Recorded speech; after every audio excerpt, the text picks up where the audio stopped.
So we want to welcome Miss Danielle Wallace. She is a content strategist and former TV news reporter who worked at WAKA CBS 8 and WTVY News 4. She founded Kaya Media Publishing in 2019, where she helps service-based entrepreneurs sharpen where she helps service-based entrepreneurs sharpen their content through copywriting, social media, and video marketing. Her client work includes a Sharp Tank feature brand and entrepreneurs across multiple industries. She's also the founder of the Virtuous Creative and independent journalism platform covering stories at the intersection of faith, business, and creativity for Christian women entrepreneurs. A proud alum of Troy University's Hall School of Journalism and Communication, Danielle serves as social media coordinator for the department's alumni chapter and is a member of the National Association of Black Journalists. So we could give a round of applause or thumbs up or applause emojis to Miss Danielle Wallace. Alrighty, thank you so much. I'm so excited to be here and share what I know about marketing yourself on social media. I've been serving clients for quite a while now, for several years, since 2019, and so much has changed with social media over the years. So much has changed. Even so, when I was a reporter, I got into reporting in 2013. That's when I started. I started as a reporter slash web producer. So not only did I have to go out and do stories and be on TV and do all those things, but it was like a hybrid job where I was also in charge of our web content and our social media content. So much has changed over the years. And right now we have AI, we have so much content out there that's worthy of more fact checking. And also, when you're an independent journalist, okay, how can I stand out? You're wondering, how can I stand out from everything else and put myself out there, get people to know my name more? So I'm going to share my screen, a few slides that I have. Let's see. Okay, so here we are. Social media tips for independent journalists. Like I said, so much has changed over the years when it comes to um, social media in general. And when I transition over to the world of entrepreneurship outside of journalism, one of my first thoughts was, okay, how can I continually get my work out there? And since, adding on having those services that I do for clients and now also doing independent journalism work, I'm still, okay, how can I continually keep up with social media and put myself out there so I am seen as, okay, not just another content creator or another influencer these days, because we see a lot of that, a lot of content creators, a lot of influencers, and things of that nature. So the playing field has changed in that sense. Independent journalists, we no longer have a newsroom brand that's behind us and backing us with all of these things that it makes it easy for us to get our name out there. But then again, there's still opportunities out there for us to get paid and still make an impact just with our knowledge, our skills, and abilities that we've honed in with over the years. So, my first thing that I want to share are a few ways that is possible for us to use our skills, our knowledge, and our abilities. So, several things here. Obviously, editors, if we're showing up on social media uh, as independent journalists or as an entrepreneur using the skills that we have learned in journalism, what does that come with? Editors, recurring assignments, hopefully from publications that they're already trusting our work. If we're continually showing up in different places, they're going to be paying attention. A lot of people pay attention. I notice this on LinkedIn quite often. Maybe you don't get a lot of engagement on certain types of posts or whatnot, but people are always looking. The people that come to your page viewing such and such view, they're looking for a reason. They're seeing stuff that you posted. For example, a few weeks ago, or I think it was a couple of weeks ago here in Montgomery, Alabama, where I'm at. We had a voters' rights rally. If you're aware, all the voting rights situation stuff that's going on in recent weeks. So we had a voting rights rally here. So I picked up my camera tripod and said, okay, I want to do this story for my independent journalism website, put it together as a story and put it on the website. I did so that weekend, and I believe, I'm not sure what day I posted it on LinkedIn, but what I noticed was it drew quite a bit of people in the politics in arena, and lawyers to my page. And it was because of that story. At first, I was like, I don't know if I want to post this on LinkedIn. I know I need to, but I don't know if I should, because people have all these differences when it comes to politics, but I did it anyway because it was my work and I want to show the skills, and I'm out here doing this on the ground reporting. So if you're posting, consistently showing up with impactful work and showing how you like to do things, people are going to pay attention. Another way or another source of income from putting your stuff out there on social media is from nonprofits, contract work, documenting impact and telling the stories behind their mission. So many nonprofits right now need the skills that journalists have. And it's so hard for them to find people with those skills. I see it more and more. I did work for a nonprofit for several years, and it's so beneficial to have someone that was once in traditional journalism partnering with them to tell the stories behind their mission. Podcasts. So many people need people with journalism skills to research interviews, scripts, or even hosting for their shows that need some sort of editorial depth.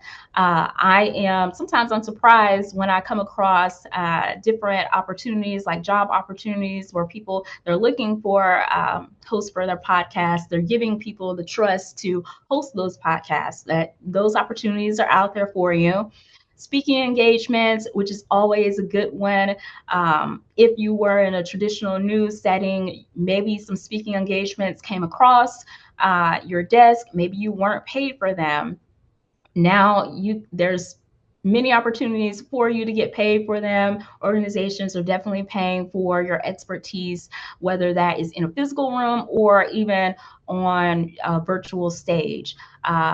Different brands that are out there, they are also looking for people to tell their stories in a clear, credible way.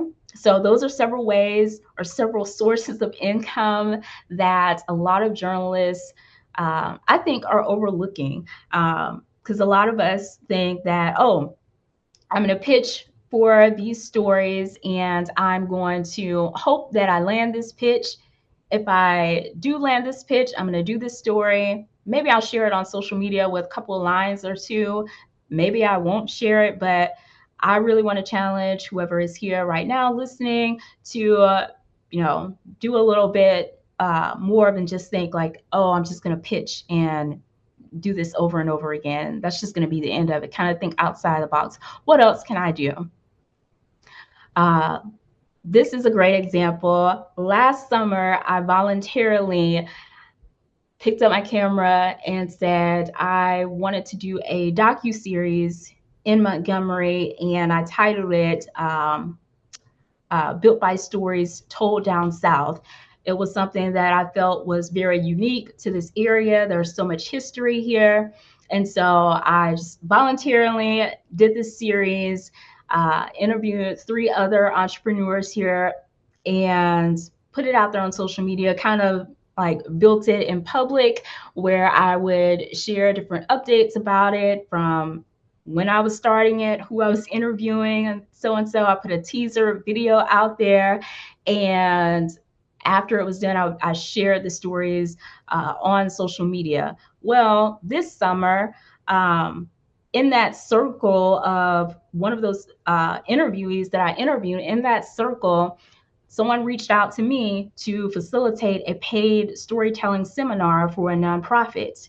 One of my interviewees is in that circle of arts. It's in the arts community. So I'm thinking, okay, maybe, just maybe, if I did not do what I did last summer, then they probably would not have seen my skills and said, okay, this is someone that maybe we should reach out to. I was told, okay, hey, your name kept coming back up on my list, you know, and maybe it was because I put those stories out there on social media to show, okay, hey, I know how to tell good stories. And I also care about this community as well. So you just never know how these opportunities might come about. You just have to try. And another thing, when you are posting on social media, I think that it's great to demonstrate your expertise versus saying, okay, I just did this story, or I just did this or that. Sharing a byline, it tells people, what you did. That's great and all, but it does not show how you think or why your perspective is worth paying for. So I would challenge people to start sharing the process. Start sharing the process, whether you're doing independent journalism stories or you're doing some other form of entrepreneurship. Start sharing the process of what you are doing. Another reason why I think that sharing your process and your angles and your judgment, your thoughts, your bold thoughts about certain things is important is because we are, again, in an AI era right now. And everyone has access to just throw up anything online. Whereas, hey, okay, how can you show up in a different way and share something different, something that's not so cut and dry? So I really challenge you, whatever you're doing in the entrepreneurship space, to share your process, develop angles in public.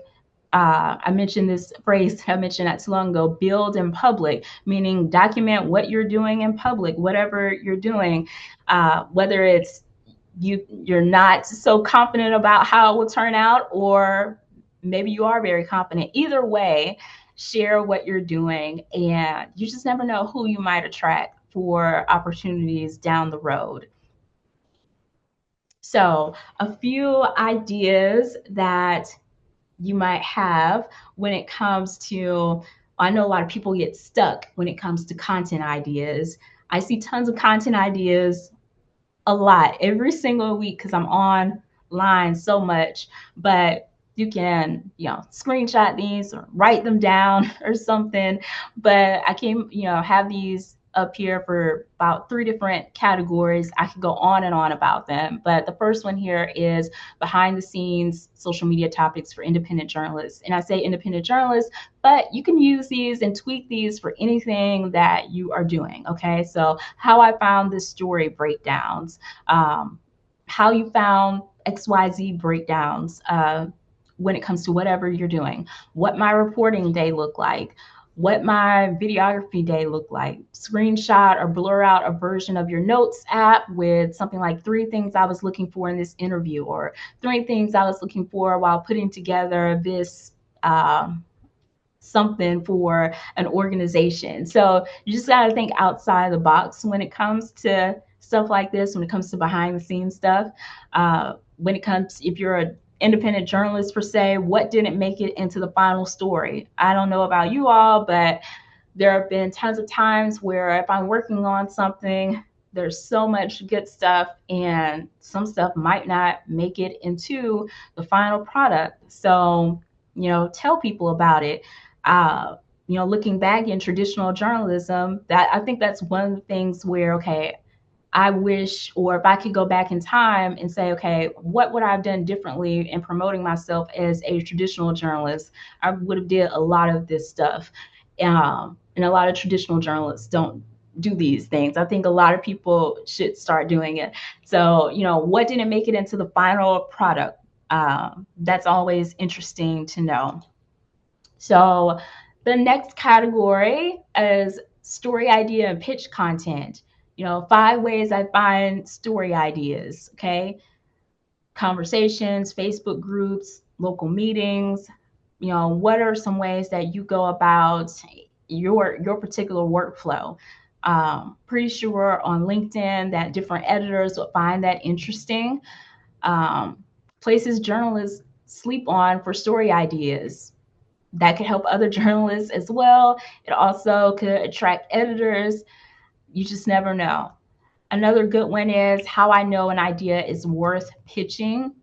I think that one is really great for attracting different editors. It gives them a glimpse into your brain and how your mind works. Uh, let's see. The last category, and I could go on and on about these categories, but I picked three, and I thought this one was a very good one: ethics and transparency. So, how do you handle anonymous sources on whatever type of beat that you're working in? How I think about fairness when covering XYZ issue, what verification looks like in my work, step by step, how I fact check my own stories before I file. I think that these are so good, and they're not, and I don't see them. I think that they're really good ones to attract different publications that you probably want to work with. So when it comes to different platforms, so many out there, so many to choose from. It's easy to get overwhelmed. LinkedIn, of course, has been known for the professional credibility place. I would even argue to say that LinkedIn is not much different from other social media platforms these days. It's not the same LinkedIn that it was 20 years ago, where you have your resume and it's just stiff. I think it's just much like other social media networks. But I believe there's more opportunities on there if people give it a shot. So what I found on LinkedIn, what works well right now, I think that carousel posts work well. They take a bit of time and effort to put into, but they work well. If you have multi-photo posts, those perform well as too. Instagram and TikTok, those are great go-tos for connection, audience trust, and discoverability. Videos, the short form videos, your reels and your TikToks, they obviously work well there. They are still high in the algorithms on Instagram. So highly recommend doing more short form videos there. Threads. I don't see a lot of journalists on Threads at all. And I think that a lot of independent journalists could benefit greatly. If I had to choose one of these platforms, high on the list right now, it'd probably be Threads after LinkedIn. um, Threads is great for discoverability through keywords. I can't tell you how many times where I posted on Threads, if I'm looking for someone to be an interview for something, or if I'm looking for people to like fill out a survey, a specific group of people, a specific niche, then if I post on Threads, 9 times out of 10, it's going to attract the right people. I believe it's because of the way their algorithm is right now, but it's the same as Twitter was when Twitter was very popular. Threads is the new Twitter. And so if you are not using Threads for whatever you're doing as an entrepreneur, highly recommend that you get on there to share what you are doing. Share what you are doing. If you're looking for support with stuff, use Threads. There are so many opportunities and so many people to network with on Threads. Just give it a shot and start using it a few times a day, and you'll definitely reap the benefits of it. Facebook, the original social media platform that most of us are all used to, is still great. There are still billions of people on Facebook, so don't just toss Facebook and say, oh, it's boring, no one's on there. People are on Facebook. They're building community and relationships on Facebook. Facebook groups are very great, and highly recommend you create a Facebook business page as well to promote yourself. Multi photo posts do really well there on Facebook, just like they do on LinkedIn. I do wish that Facebook had a feature where you could have carousels like you do on LinkedIn. They do, but it's only for Facebook ads, not for the organic posts. So, and again, do not overwhelm yourself. If you're not used to posting on social media every week, I would not just jump in and overwhelm myself with it. Start with one or two platforms or whatever you feel is best for your energy so you are not drained. So I mentioned short form video, sharing your take, your process, your perspective on whatever you're working on in like 30 or 90 seconds. You know, lead with the sharpest insight of it first. Threads posts, you can post threads posts or just like tweets. Um, you can post standalone graphics. Those still do well on social media. Carousel posts, they tend to take people on a journey across different slides. So, you know, just do a mix of them all. And so you can just test out what works for you and what gravitates toward for the people that are following you. Right now, if you have any questions for me, then I would gladly answer any of your questions. And yeah, we appreciate you giving this lovely display of all this information. I would like to say that for one. There was a question in the chat. If if you're on, if you want to ask a question, if you want to put it in the chat, that's great. If you want to kind of come off the mic, that's great as well. But I'll read one. It says, "What are some nonprofits looking for those communication skills?" Good question. So, what are some nonprofits that are looking for communication skills? So, there are a lot of them. You have to go search for them. There are quite a few job sites that I would recommend. If you haven't tried them out, I have to put them in the chat as well. There's one recently that I came across right off the top of my head. So, write this down. It's called Shout. Uh, let's see, SHOUTT.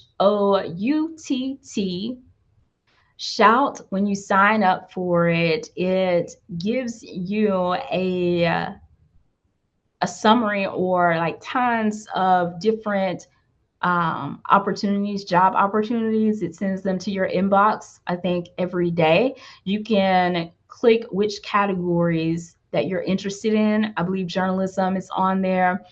It's a lot of different categories. So I would definitely use Shout. There, that's a good one. Nonprofits. I've seen nonprofit opportunities on Upwork as well. I've seen them several times on Upwork. Uh, so those are the two that come to mind: Shout and Upwork. And I would just add to look locally. So if you go to your chamber of commerce, different business events locally, it's always easier to break through the noise because they see you face to face. You know the area that they're in. So I always say look to that, and just, that could be as simple as going to, like I said, some networking events and letting people know, I'm a journalist. This is what I'm doing. This is the type of work that I can provide for you, and then let them tell you how you can be of service to them. So I would definitely say local for sure. And if you are looking at nonprofits nationally, it always helps to find a niche. So you can say, okay, I love to focus on, healthcare nonprofits. So that's a way to distinguish yourself. Because if you just say, I help all nonprofits, it's just too broad nationally. So you definitely want to niche down. Yeah, will you make Yeah. these are you gonna make these slides available possibly or no? Yeah, I can send them over to Shernay. Okay, perfect. Perfect. Thank you so much, Danielle. This was really good information. You're Um, welcome. yes. Do we have any more questions or comments? Because I have some. I want to make sure everybody else gets theirs answered first.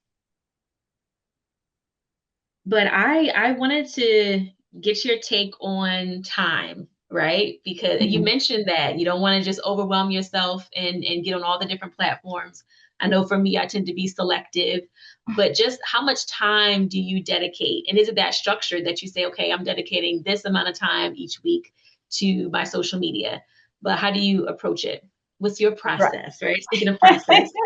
So, in a perfect world, let's say in a perfect world, in a perfect world, I would work on my social media content, like make it a priority for me on Fridays. So, I would say, if you have a schedule where you can dedicate one day out of the week, choose a day that works for you and commit to that day, like put it on your calendar. So, in a perfect world for me, I would on Thursdays kind of map out a few things that I wanted to work on Fridays. And that's how I would do it.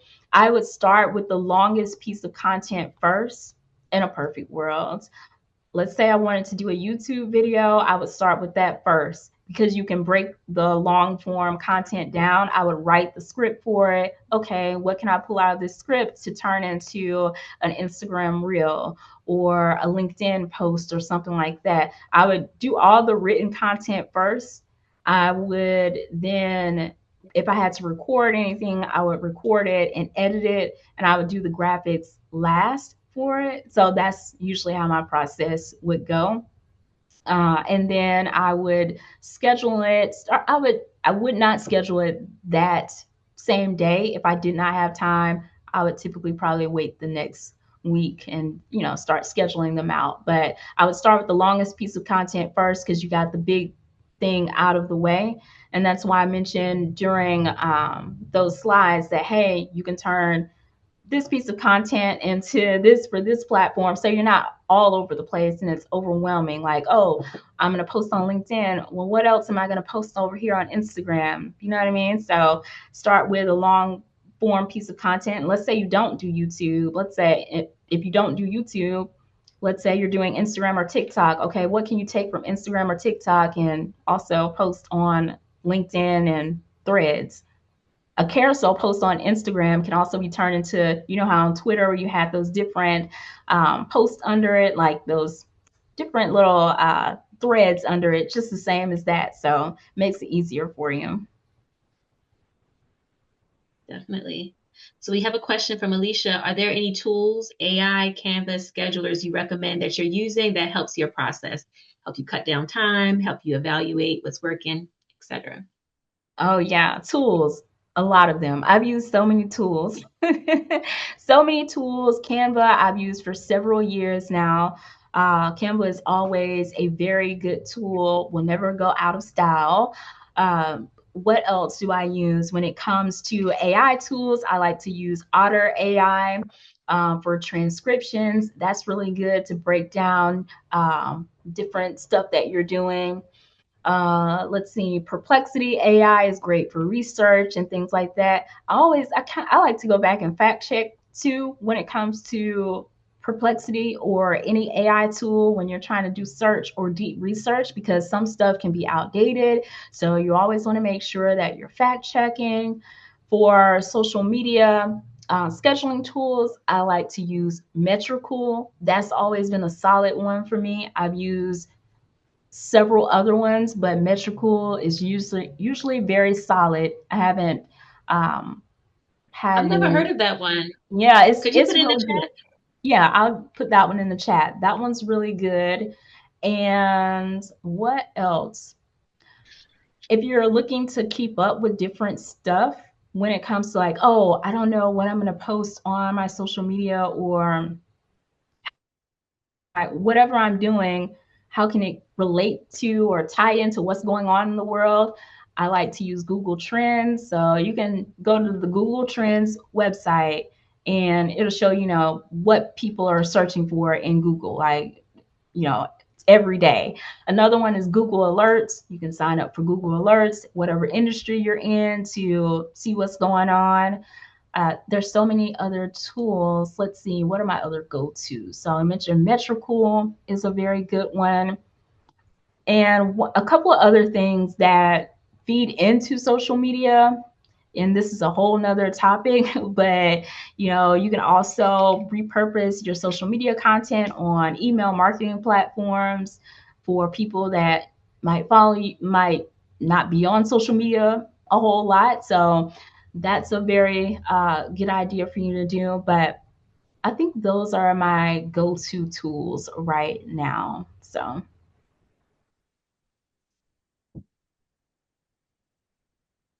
Awesome. Have you, well, so I would say I've had a lot of success, not even just with creating the content, but engaging with other people's content, the people that I mm, want to work with, right? The yeah. potential clients. So could you talk about that as well? Because that also takes time, but it is worth it.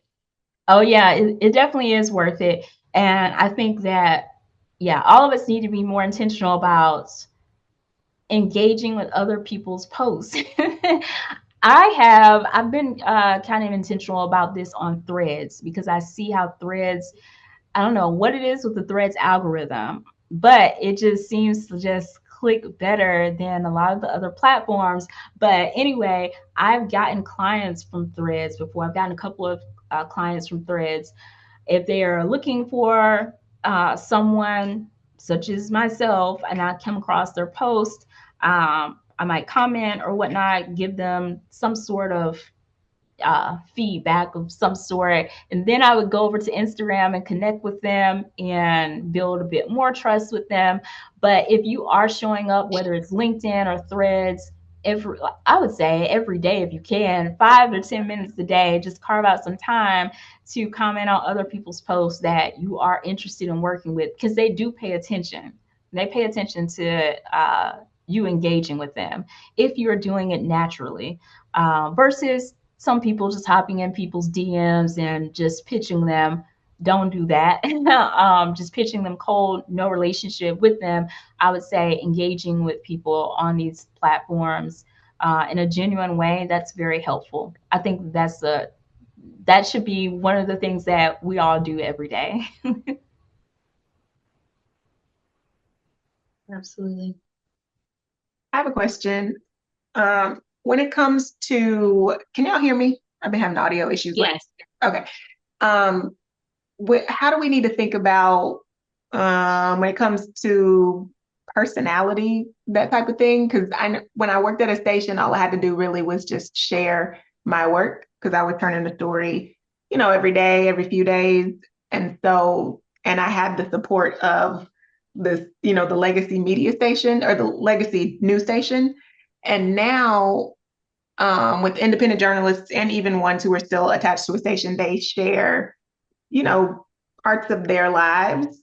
And so, is there like I don't know, a ratio or something that we can think about, or just how do we need to think about that in terms of sharing things other than our work, or even behind the scenes things that have to do with our work? Good question. Yeah, that is a good question. Do you currently still work for a station? No, I'm independent now. Okay, you're independent now. Mhm. So I would think that there's a balance. You don't have to. I try to do a good job of this myself, but you want to have a good balance of okay, not just not just sharing one or the other. Um, I would go back and say, okay, well, how does what I'm sharing personally kind of connect to whatever else people are following me for? I don't want to just throw them off all the time and be like, and then they start thinking, oh, I'm just an influencer or a content creator. I don't want them to think that I'm in Right. that category. So I would say just a mix of I would have a balance. Um, I would have a good balance, just not one or the other. Have a mix of it throughout the week. And if you use Instagram, Instagram is a good way to show more behind the scenes in your Instagram stories, right? You can also Mhm. utilize that personal aspect for that. But you can have a balance throughout the week on your feed of personal and work posts. So it's Mhm. not just one or the other the whole time. I would not do not overthink it though. Do not overthink it. Just have a balance. Okay, one day I'm going to post about what I'm working on. The next day, I want on the weekends or something. If you have time on the weekends, I want to post about something that's personal to me. So I would not overthink it. because if you overthink it, you're going to be stuck. Mm-hmm. Okay. Yeah, and authenticity is the most important. So if it feels uncomfortable and unnatural, then you should go in a different direction. And that's my personal take on it. This is supposed to be you living out your dreams, right? So you don't want this to feel like another some work that you have to do as much as possible. So I personally have gone through so many different phases and feeling like, okay, I need to share all this information, this private information. It just was not for me. And so that's why, LinkedIn is my number one platform for posting. And I focus on work content, obviously, because it's LinkedIn. Instagram is a little bit lighter, but I have just transitioned and I have the mindset now that I'm not going to be I'm not a content creator. So I'm not going to be posting lifestyle content, behind the scenes content, and that is okay. So you just have to keep in mind why you're doing this. So for me, I'm doing it not necessarily to garner a mass audience. I want to have an audience of journalists. I want to have an audience of people who support like media entrepreneurship educators. So that's who I'm targeting in my social media content. So they don't need to see what I'm eating and what I did last weekend, unless it was a conference or something. But yeah, you want to be as comfortable as possible. Yes, that's Exactly. helpful. That makes sense.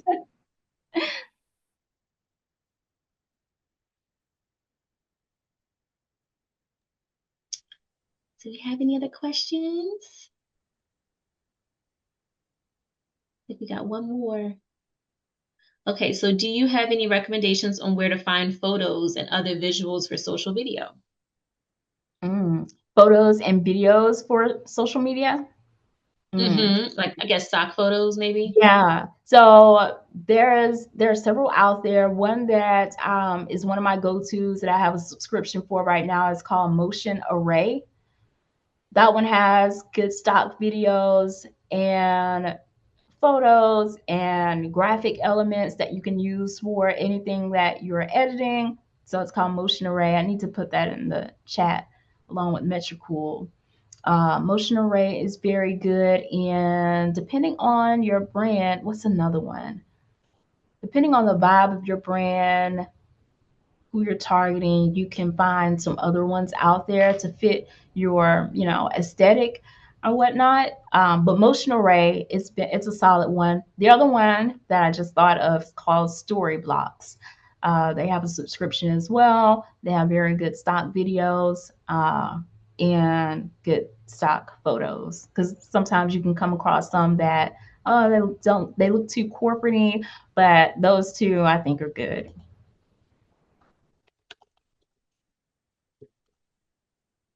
Wonderful. So any final thoughts, Danielle? And then where can people connect with you? Sure. So my final thoughts is when it comes to social media, do not overwhelm yourself. That's a big one. And as you said, Shanae, don't do anything that's not comfortable for you when it comes to content. So stay true to who you are. You don't have to do everything that everyone else is doing. A couple of days ago or yesterday, I was thinking so many people, well, right now when I'm scrolling, I see so much content that looks the same. It's very robotic. Right now in 2026, what I see is robotic content compared to content before 2020. Like it's like I don't know what it is, but people did not do the same stuff or sound the same or write the same. I think it's because of AI, and then more people that are taking hold of trends that are on Instagram and on TikTok, and it's just been a flood of like robotic content and the way people are on camera and the way they write. And I just want to challenge everybody to just stay true to who you are and think about who you are targeting at the end of the day. What are you doing this for? What type of impact do you want to make? You don't have to do what everybody else is doing. So those are my two things. And you can connect with me on LinkedIn. LinkedIn is one of my favorite platforms. Danielle Wallace is my first and last name on LinkedIn. And if you need any type of support from me in terms of like social media strategy, I have a link. I can put it in the chat. I think I shared it with Shanae earlier. She probably, but I'll put it in the chat where if you want to connect with me and I can work with you like one on one with your social media strategy, I'd be more than happy to do so. But feel free to definitely connect with me on LinkedIn as well. Okay, and I have the link. If you don't have it handy, I can drop it in now. Okay. That's the one? Yes, it is. Okay. Well, thank you so much, Danielle. This was great. As you can see in the comments, people were thanking you. Yeah, This thank was very you, y'all. helpful. You're very Yes. welcome. And we want to do more skill shares like this because, we're all learning and growing. I've been doing this for like 10 years. I'm still learning. And even if you're new to this, you may have a skill that you can share. So we want to do more things like this. So if you want to share some of your expertise in a session like this, again, let us know. Please scroll up. We can drop it again too. Our email and our social media platforms. I think one thing I didn't share was our email list. So if you're not getting our emails, that's the link for that as well. The next one we want to do is around creating your services. So kind of like what Danielle was saying in the beginning, how you can monetize, how you can think about different types of clients outside of just pitching editors, and then also setting rates. We want to talk about all of that. So if you or someone you know is good for that, please reach out. But otherwise, we're going to aim for before August. So probably like late June or July for that one. So definitely be on the lookout. And if no one has anything else to say, I want to say thank you for joining us and have a good night.